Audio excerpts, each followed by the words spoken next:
excited about my guest today, somebody who I have worked with and absolutely respect.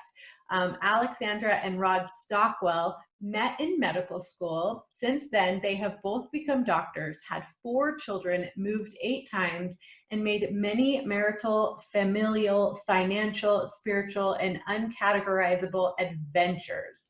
Rod is a pain management doctor and is chief at their local hospital system.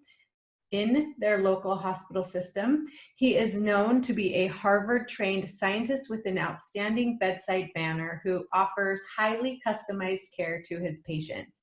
Alexandra is now a relationship and intimacy expert specializing in showing couples how to have beautiful, stable, passionate relationships, the kind that makes absolutely everything in life so much better. I cannot wait to dig into this.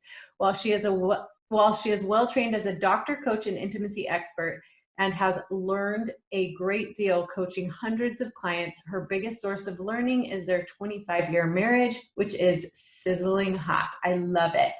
Welcome, Alexandra and Rod. How are you guys doing? Hi, thank you. We're great. It's so exciting to be here. Yay. Let's start by having you guys tell us a little bit about yourselves and your family. Well, we have 4 children, and so finding the way to carve out the time for ourselves all throughout parenting our 4 children, who our youngest is now 9, has been an important part of our journey of making our marriage the way that we want it to be for us and not just having it be a child-focused experience, which I think is huge. Yeah, and I want to add that we both come from parents of divorce, so we did not grow up with clear modeling. We both grew up with a real yearning for a fantastic marriage, but not modeling on how to achieve that. I remember very clearly the time at which we had been married longer than any of my parents or step-parents or any of those. Some of those marriages ended because first my father and then my mother died, but in any case, that was my frame of reference, and Rod has his equivalency, although his parents are still living. And the other thing that I want to say is that I feel like the most significant growth and kind of honing our marriage came in the early years when we were both medical students, and we had first one child and then another, all within the first few years of marrying, and we're working 60 to 100 hours a week. And every Sunday, starting around 4 or 5 o'clock, we would get out our calendars and talk through the coming week and sometimes go into the week following.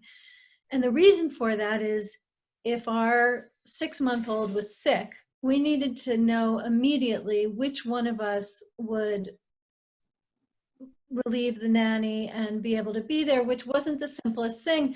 If we both needed to be at the hospital to round on our patients at 6 in the morning, and then it turned out something happened at 9, there was a way in which we actually never needed to activate our plan. Our daughter was healthy and robust, and it just was never an issue.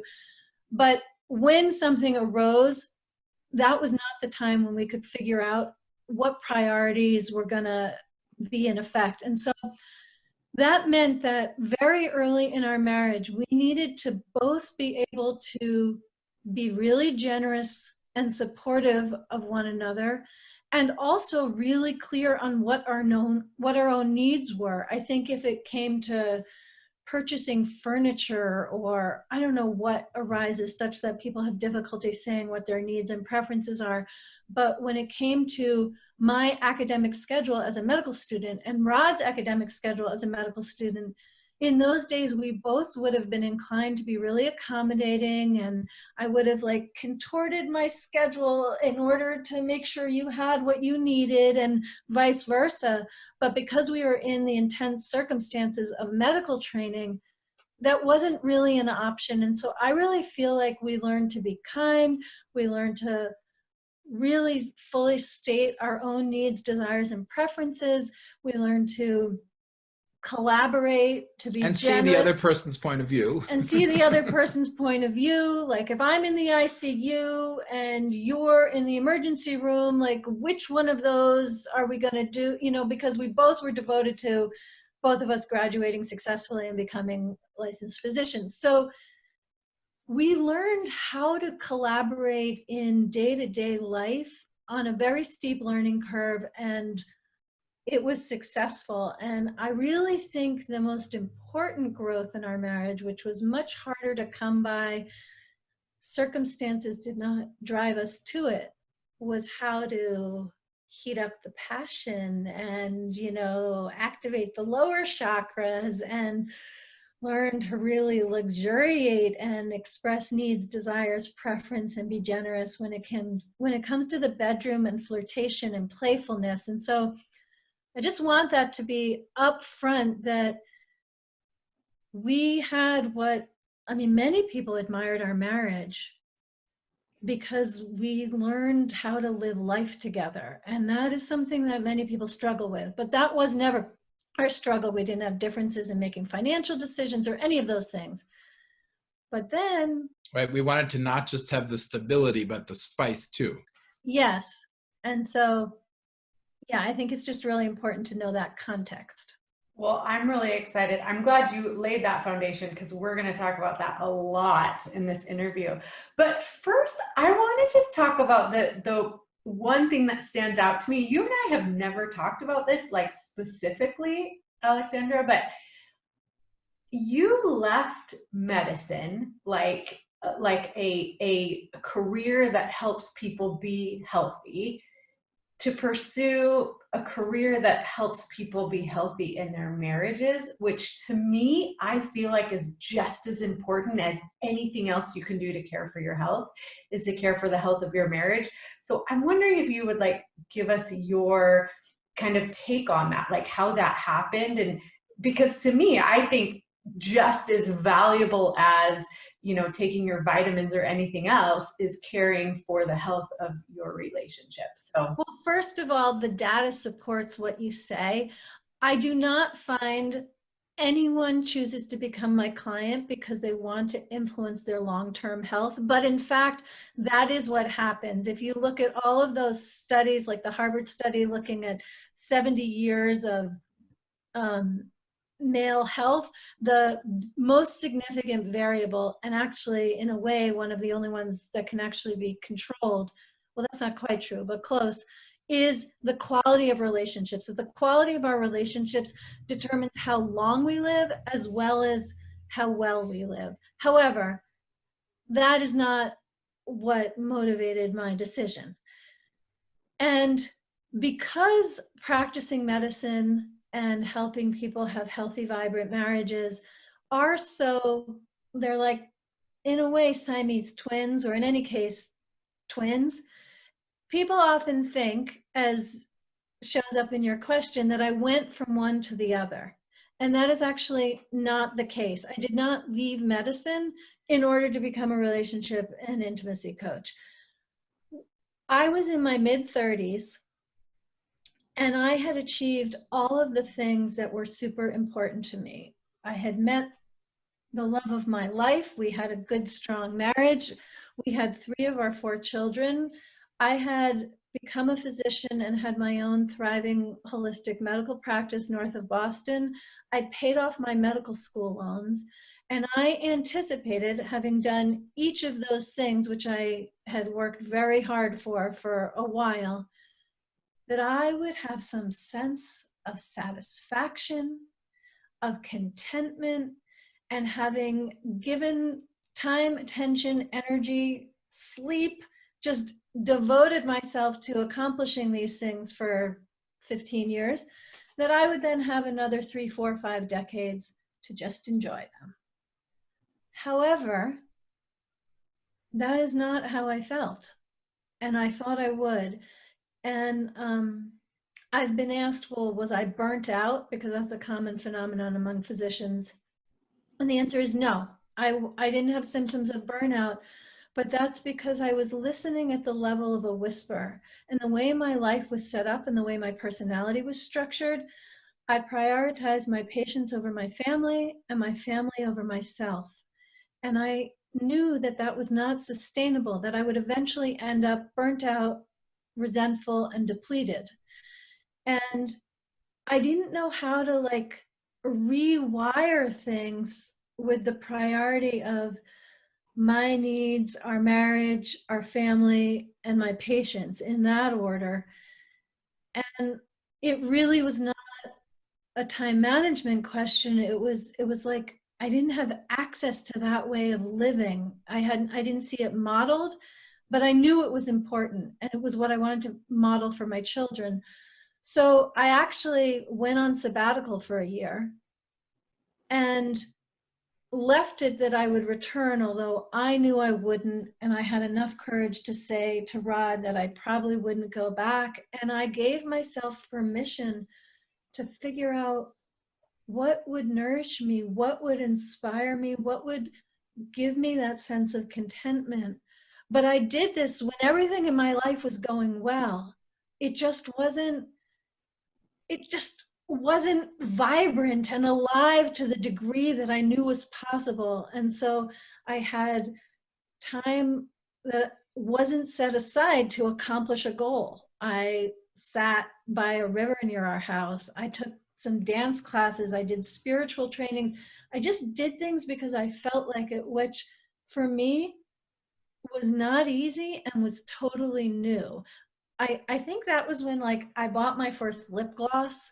I started taking long baths, like things that are very basic, but are not part of medical training. Not part of medical training, not part of residency training, and not part of being married and having 3 children and doing things the way I wanted with a clean, orderly home. And there were many years when I cooked 3 meals a day, and Rod was very much working, and I was working, but very much providing home base for everyone. And I remember reading a book. This was so radical. Now it seems so simple, but it was so radical. But in this book, the recommendation was to ask myself, what does everyone in this family need right now, including me? And when I read including me, I just burst into tears. And I learned to ask myself that question, but I knew immediately what everyone in the family needed, except myself. And so once I made this massive pivot to honor what I needed, I still had all this exploration to do to figure out what it was that I actually needed. And that journey was long and evolved. And eventually, as I knew more and more things that I needed and wanted and was nourished by, and then able to bring more to my marriage and my family, I got to where what I wanted and needed was more sensual delight and sexual exploration, and to really have that part of our relationship on a par with the quality of our communication. And so I did a training for my sake and our sake, which happened to double as a coach training. And at the time, I didn't know what a coach was, but I thought, well, if they're teaching this, let me check it out. And so I went to the lab where the coaching was taught, and I knew I'd come home.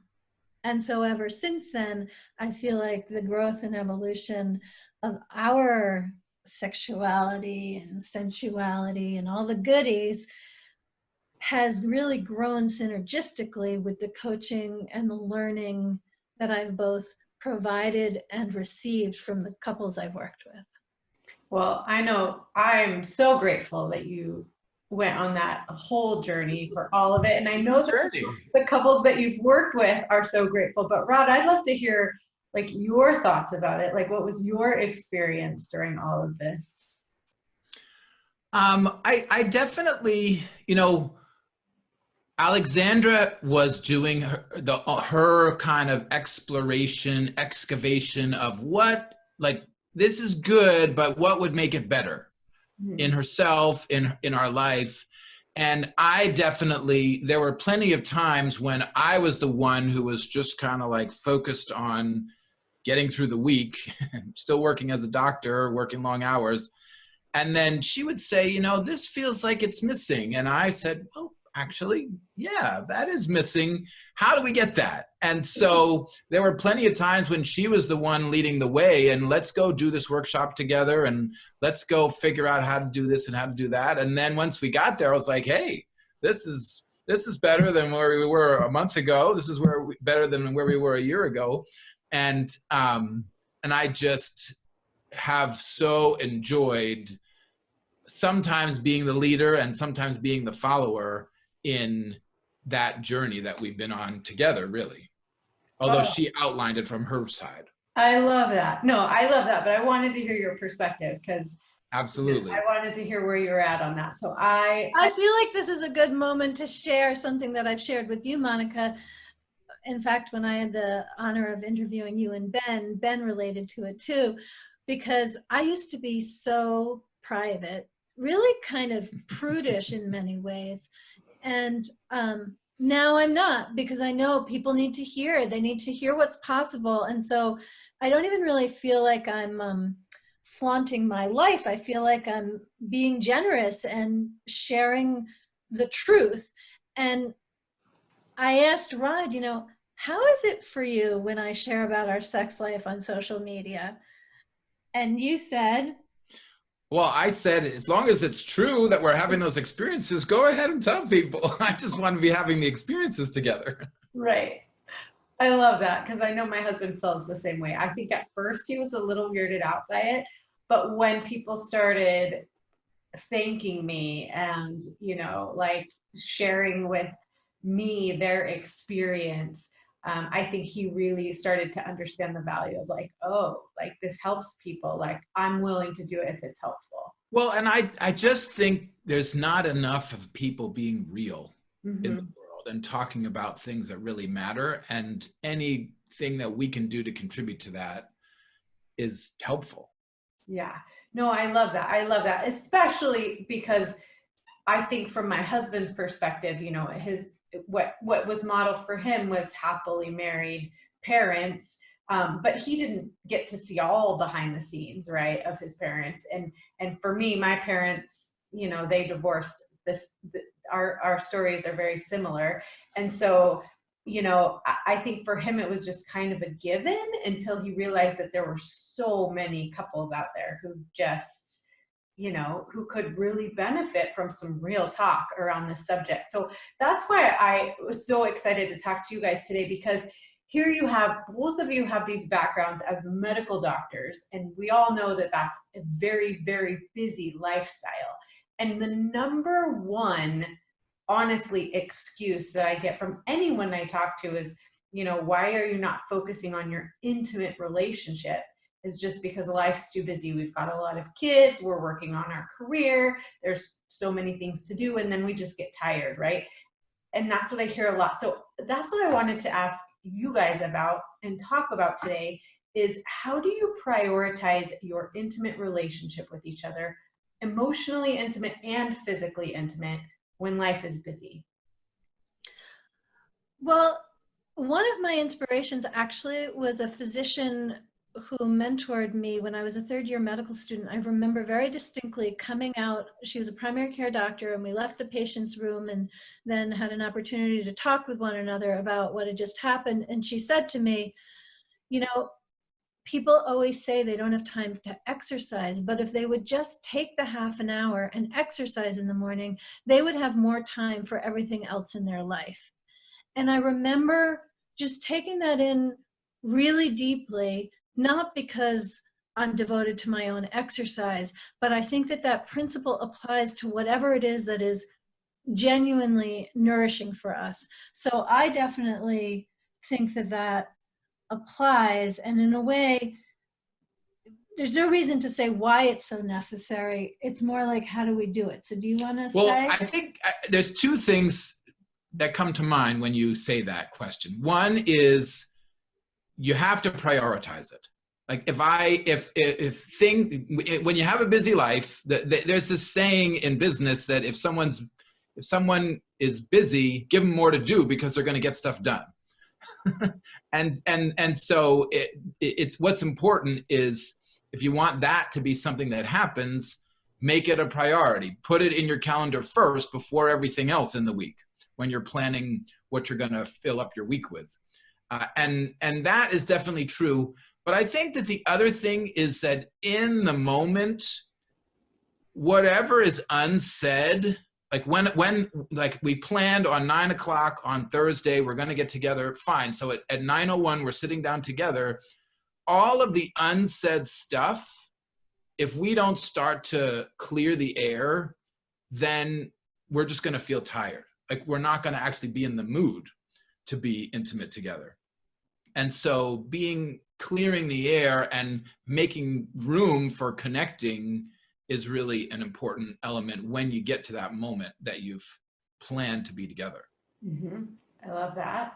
And if each of us, as we do, have ways that we clear resentments and stay current with our own feelings and those kinds of things, and we do it in different ways. Rod meditates every day, and I have a variety. I'm not very disciplined in that way, although I do different things. Sometimes it's movement and sometimes it's a visualization or whatever it is, or journaling.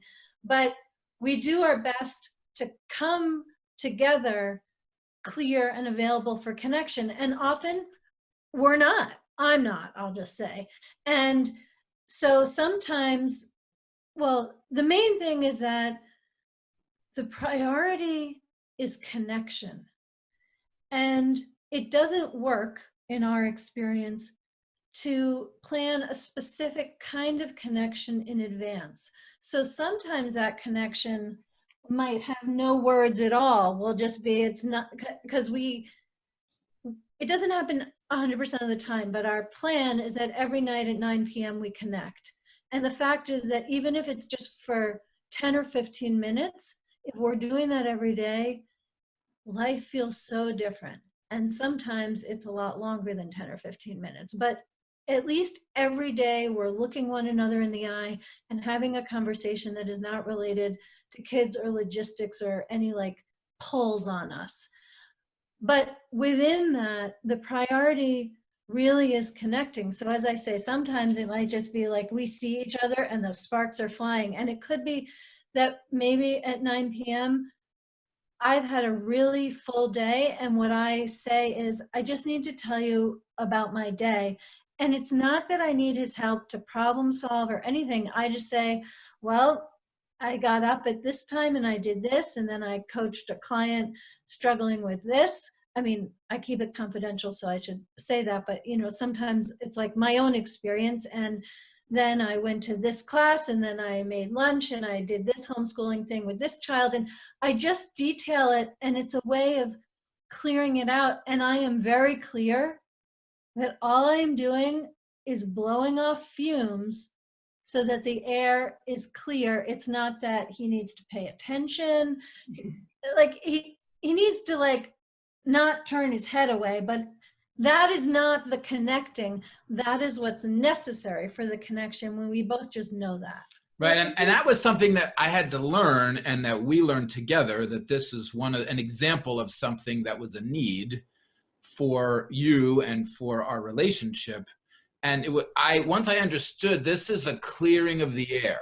Like, she's saying these things so that they're not rolling around in her head, getting in the way of what we want to do together. Yes. And once they're out, then there's room for the next thing. And that is just so huge, that little practice. Yeah, no, I think that's a really, really important thing for couples to understand. I call it out closing mental windows, because generally speaking, I don't want to make like huge generalizations, but generally speaking, men are quick to be able to get themselves in the mood or in that kind of connecting space.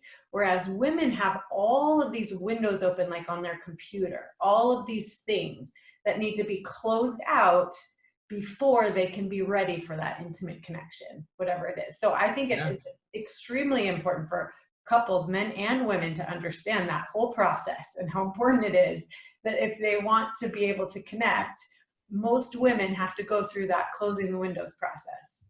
And I would say for the man, it's pop-ups. So I may have a bunch of windows open, that doesn't interfere, but if there's something that keeps popping up and it comes into my mind when I look at her or when we're trying to do that, I got to say that pop-up to clear it, and then I'm ready. And I know not to think that he's distracted or uninterested in what I've said. It's just the pop-up needs its due, and then it's gone. And so if I feel like, why did you say that now? I just make it a thing instead of just knowing that it's his way of letting things off. But I would expand this to say that in general, couples need to really pay attention to transitions. And whether the transition is, well, you still do go off to work, or returning, or I'm ending the workday, or we're transitioning into connection, that the in-between times, it's like the commas in the sentence or the breath in a song, that those transition times, they need to be done with care, or they're not actually made, even if our bodies have moved on to the next thing. I also want to say that one of the things that we've learned in our connection time, it really is important not to have pressure to get to intercourse. We are much more likely to enjoy all the sensual delights if it doesn't feel like we better get to that, or you said, I'm exaggerating, but it can have that energy really. Okay. And to instead really prioritize the feeling of connection, and one day that might find expression by sharing something sad. And one day the feeling of connection might be expressed through rapidly getting into bed. And one day the feeling of connection might be just daydreaming a little. I mean, it's an infinite number of possibilities, but it's really important to remember that the point is the feeling of connection, not any specific behavior that expresses that. And then you're likely to have a lot more fun behaviors that do. Yes, very well said. Yeah, and I actually would expand on that a little bit and just say that, you know, I learned from meditation retreats that if I go on a meditation retreat for a day, then it's easier to get into meditation mode when I just have an hour. And if I meditate for an hour regularly, then it's easy to drop into meditation mode when I just have a minute or 5 minutes. And I think it's true sexually too, that if we have a weekend together, then the next time we have just an hour or 15 minutes, it's easier to drop into that connection place rather than, you know, it's sort of like exploring the rooms in a house. If we haven't been in this room for a while, it's hard, but if we like live there, we just have to go there, and it's a familiar room. It's not all full of cobwebs and stuff. And then it's a well-developed part of our relationship that we can just sink into when we have the time. Yeah, I absolutely love that analogy. I think that's very important to remember as we develop a kind of our sexual relationship and our connection. But I want to go back to something, Rod, you said that I thought was really important when you said you just have to prioritize it. Like you just have to put it on a calendar. And I want to ask you both as medically trained professionals, but also Alexandra is how you help couples really. Why is it so important? Like give us the reason why we should prioritize it and put it on our calendar. Well, boy, my day, my week, my month is better when we're having sex regularly. Like, I don't know how to say it any better than that. So prioritize it. It's worth doing the work to get the sex good and the intimacy and the connection good, because then the rest of your day is more fun when you can think back to last night and you're whistling as you go through your day. Like, I think that's the most important reason. I thought you were going to state medical studies and science. No, come on, it's fun. It feels good. That's true. Go Alexandra, ahead. I know you want to say things too. So I think when you prioritize it, you know how important it is. And the real thing is, what do we say to someone who's not yet prioritizing it and it feels super challenging to do so? So there are a few things about that. One is that when we are not having erotic energy, whether we're having sex a lot or just really in that deliciousness, I feel more alone in my life, even though I'm living with lots of other people. My husband, we have a child in graduate school, a child in college. He's away, but our graduate school student and our high schooler and our elementary schooler are all at home. And there's like all these people, and yet I just feel more alone. And it means it's harder to ask for help. It's harder to state the truth. It's harder to be generous as I perceive his needs. It's like all of the benefits in my internal world and what it feels like to move through the day that come with being in a stable marriage are really diluted if we don't have the erotic chemistry happening. That's one thing. Another thing is that in order to really have quality sex, you have to be connected with yourself. You have to be connected with your body. You have to be connected with how you feel. And all of that is a heightened state of aliveness and an ease in being who I am. I mean, I'm 52, I am clearly overweight, and I just adore my life. And that would not be true if this piece were missing. It just wouldn't.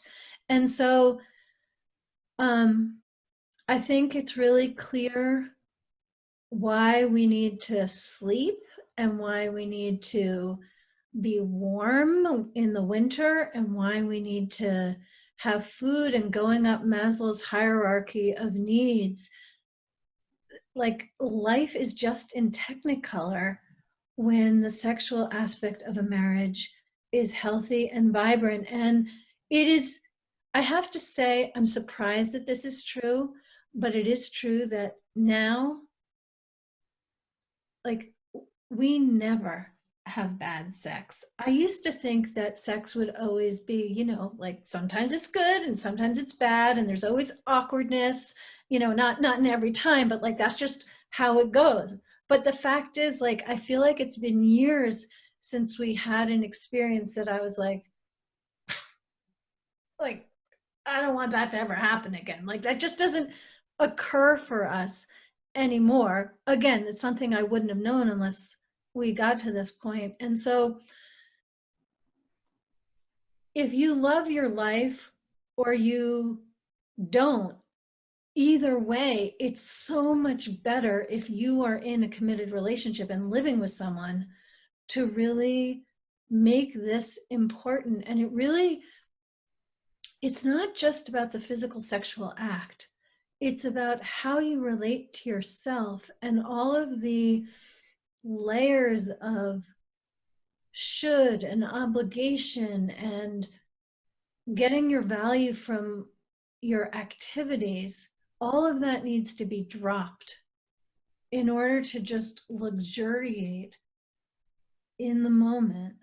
And so I think, yes, it does a great deal for the relationship itself, but I would be hard put to say whether our growth as a couple is any more important than the growth that I personally have needed to do in order to enjoy this relationship the way I do. And I think often we talk about sex as like, it's so important for the relationship. Yeah. And it's so important for who you get to be as a full spectrum woman and as a full spectrum man. And And I would just broaden that a little bit to say that, let's say you want to work on your eating because you've heard that people say they feel better when they eat good foods, but you're used to eating donuts and that's part of your diet and you've always done it that way. And so it's not that hard to try for a week. I'm just going to try for a week. Maybe I find out I have addictions and challenges and whatever, but it's a personal struggle. But when you're going to work on your relationship or the intimacy and connection in your relationship, then you got two people and you got my baggage and her baggage and the however long we've been together and the habits in their marriage. At that point, sometimes it really is helpful to have a professional, like to have someone help you through negotiating that, because it's really easy to get stuck. It's a little bit more to take on. And I think that might be why some people don't prioritize it, because it just seems hopeless.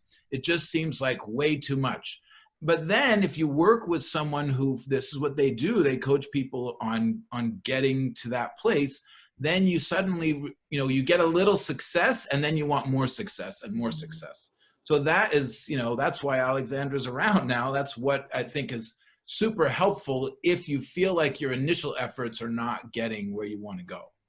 And I would also add, I love how you've said that, because we've certainly worked with people as clients as well, that if you don't work with a professional, then the most likely scenario is that one of you is taking responsibility for the growth in this area. And if it's the woman, invariably that puts her in more of a maternal role.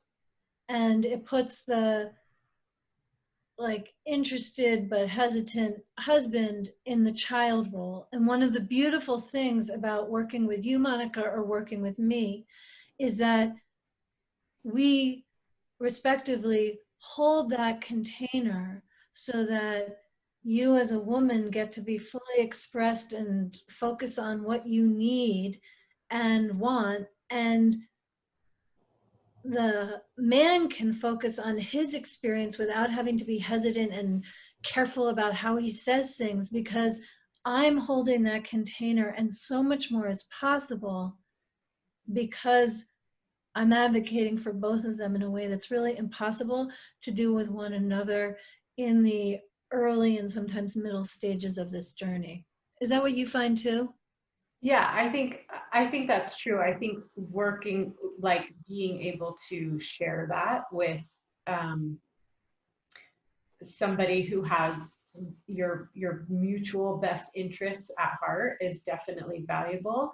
I want to go back to just one thing that you were saying, a reason why prioritizing intimacy would be important.